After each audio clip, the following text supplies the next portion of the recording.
My next patron question is from Lamont, who wants to know whether a few characters from Space Jam could have made it big.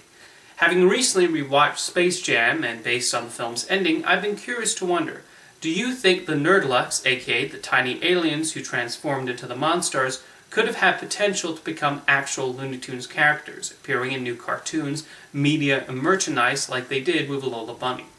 If you need a refresher, Space Jam had the Nerdlucks join the Looney Tunes at the end, and then those characters were never seen again. There were plans for a sequel to Space Jam shortly after the movie became a hit, but it was shelved when Michael Jordan decided not to do it. It does seem like Space Jam was a largely self-contained Looney Tunes adventure. There was a quick reference to it in Looney Tunes Back in Action, but that was born more out of Joe Dante's distaste for the film. Looney Tunes productions are not exactly known for their continuity, but even minor characters can make return appearances.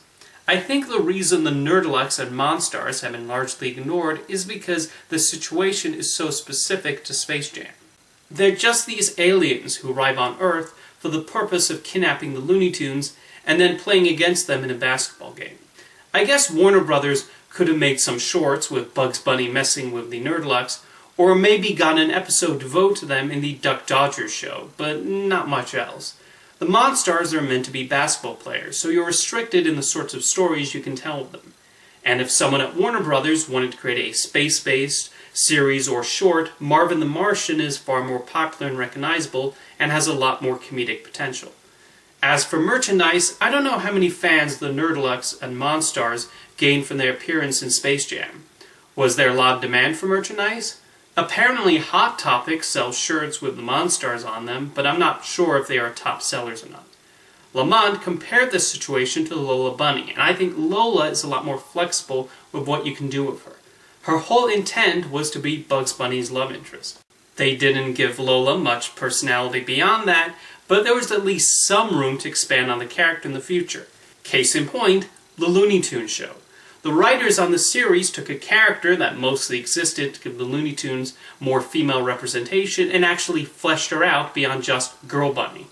I actually remember when the Looney Tunes show first aired, and there was surprisingly a lot of hate thrown towards this iteration of Lola Bunny because she was far removed from how she acted in Space Jam. The writers actually made her, well, loony. I, for one, was grateful because the Looney Tunes should be funny. And this Lola was hilarious. As flat as the original Lola was, the possibility existed to mold her into someone who could fit into all sorts of situations, as the Looney Tunes show later proved. Lola Bunny merchandise also reportedly sells very well, so that further explains her continued appearances.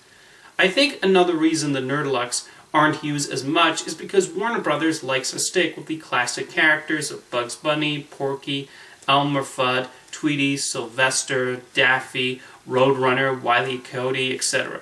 People of every generation know who they are, while the Nerdlucks have remained stuck in one movie released in 1996 that's mostly adored by 90s kids.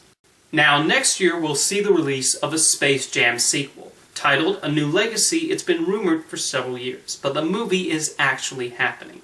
It's already been filmed and is currently in post-production. And yes, the animation will be hand-drawn. It's certainly possible the Nerdlucks will make a return appearance in Space Jam 2. Will this lead to a resurgence in interest in the characters, or will they return to being unused? Time will tell, but I cannot help but be curious how the sequel will be handled. Space Jam is such a product of the 90s, and it will be interesting how the filmmakers tackle a sequel in the 2020s. You cannot just rely on nostalgia, after all. Thank you for your question, Lamont.